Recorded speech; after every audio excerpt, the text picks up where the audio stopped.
Почитувани граѓани на Република Македонија, пред 2 дена, на 27 февруари, ми беше доставен доказ дека е создадено мнозинство во Собранието на Република Македонија. Во таа прилика им честитав на партиите кои успеале да создадат мнозинство, бидејќи тоа е важен чекор кон излез од кризата. Денеска го поканив лидерот на Социјалдемократскиот сојуз на Македонија, господинот Зоран Заев, на консултативна средба во однос на одлуката за доделување мандат за состав на влада на Република Македонија. На средбата го запознав со сите правни мислења за кои вчера разговаравме со компетентни правни експерти. Според нив, во согласно со член 90, мнозинството е постигнато и тоа е основа за да се додели мандатот за состав на влада.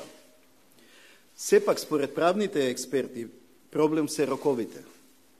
Имено за да се испочитува член 90 од Уставот на Република Македонија, останува исполнувањето на роковите кои се утврдени со Уставот. Почитувањето на роковите е неопходно за трансферот на власта да биде легален и легитимен. Разговаравме за повеќе решенија како да се надмине проблемот со роковите и да се додели мандатот, а при тоа одлуката да не биде во спротивност со член 90 од Уставот. Ова прашање е лесно надминливо и за тоа постојат решенија. Особено сега, кога веќе е создадено и обезбедено мнозинството во Собранието. Во спротивно, мојата одлука за доделување на мандат без запазување на рокот од 10 дена, даден во член 90, може да биде оспорен.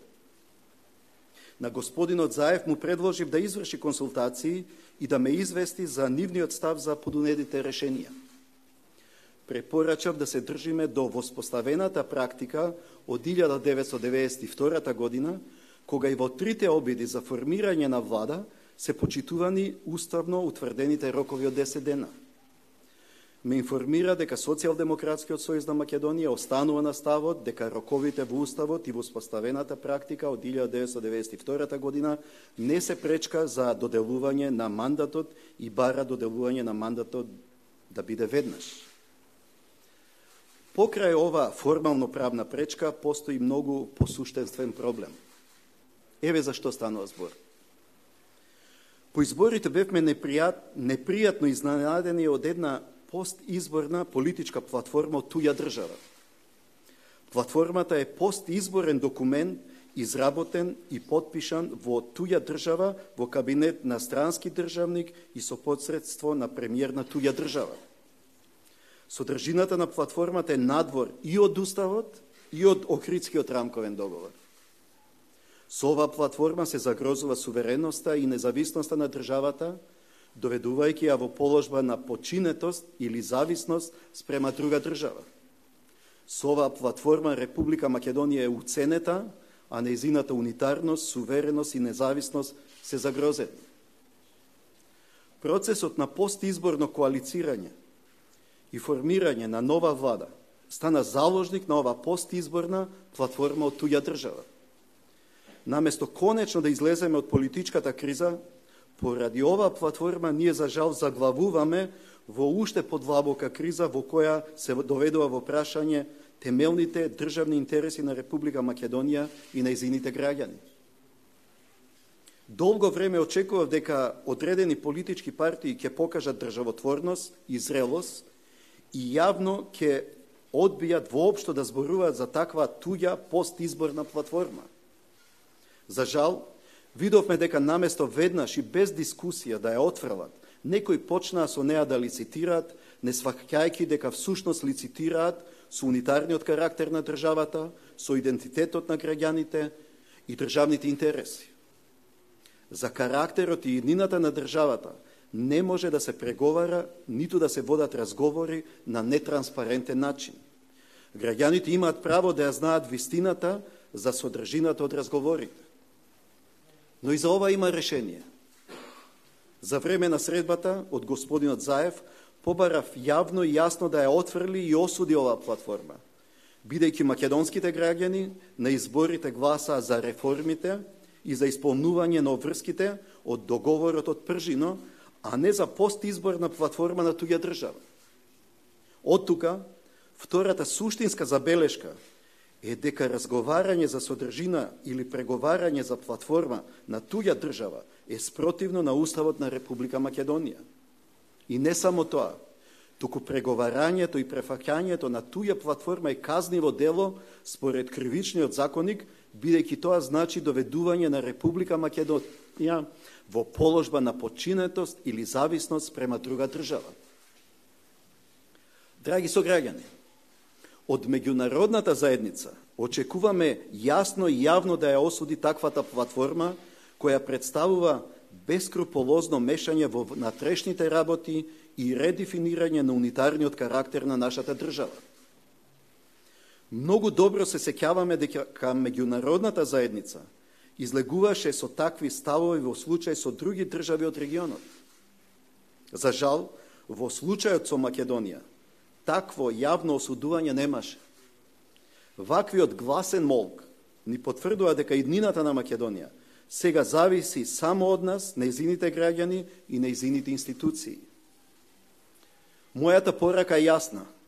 Штом се воздржа од осудување на платформата што ја загрозува сувереноста и унитарноста на државата Република Македонија, сега меѓународната заедница треба исто така да се воздржи и од наметнување решенија кои би биле во спротивност со државните интереси на Република Македонија. Почитувани сограѓани, преговарањето за платформа на туѓа држава значи негирање на суверенитетот и самостојноста на Република Македонија, како што е наведено во член 1 од Уставот на Република Македонија. Во Република Македонија суверенитетот произлегува од граѓаните и им припаѓа на граѓаните. Никој од граѓаните на ниту еден демократски избран представник не му дал право, преговарајќи за постизбор на платформа на туѓа држава, да го загрозува суверенитетот на Република Македонија. Македонските граѓани на изборите гласаа за партиски програми, а не за постизборна платформа на туѓа држава. Ова се сериозни моменти од историјата на Република Македонија. Секој еден од нас мора најодговорно да се однесува, затоа што секоја погрешна одлука може да има несогледливи катастрофални последици за иднината на државата. Кога ја презедо функцијата претседател на Република Македонија, согласно Уставот, на седницата на Собранието, ја дадов и свечената изјава со која се обврзав функцијата да ја вршам совесно и одговорно. Се обврзав да ги почитувам Уставот и законите и да ги штитам суверенитетот, територијалниот интегритет и независноста на Република Македонија. Во согласно со оваа моја заклетва, ниту Уставот, ниту совеста не ми дозволуваат да дадам мандат на секој оној кој го руши суверенитетот и независноста на Република Македонија. Драги сограѓани, слушам како ме одвинуваат дека со моите досегашни постапки сум ја злоупотребувал службената должност и дека сум можел да добијам кривична пријава. Ги охрабрувам иницијаторите тоа и да го направат. Оние кои деновија ми се закануваат и ги повикувам да покренат и прашање за мојата одговорност во согласно со Уставот. И во оваа прилика јасно им кажувам, не постојат закани и уцени што ќе ме натераат да го прекршам Уставот. Но истовремено ги охрабрувам да поднесат кривична пријава согласно кривичниот законник на Република Македонија и против секој оној која доведува Република Македонија во положба на почитеност и зависност према друга држава.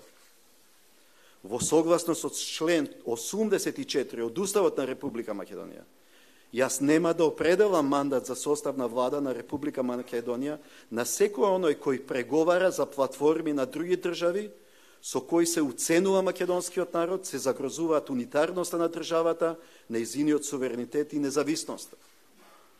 Туги постизборни платформи не можат и не смеат да бидат основа за формирање на влада на Република Македонија. Драги сограѓани, ние немаме резервна држава. Република Македонија е единствената држава што ја имаме.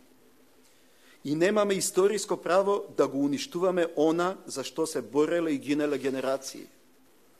Тие ни оставиле оваа држава, за да ја оставиме на се уште неродените, на нашите деца и потомци. Затоа сакам да ве уверам, вас граѓаните, дека можете да бидете спокојни. Се додека сум председател на Република Македонија, нема да дадам мандат ниту на човек, ниту на партија што се залага или во својата програма има платформа за рушење на суверенитетот, територијалниот интегритет и самостојноста на Република Македонија. Бидејќи длабоко верувам дека ова се темелни вредности со кои никој нема право да тргува. И не мислам да отстапам од нив. Ви благодарам.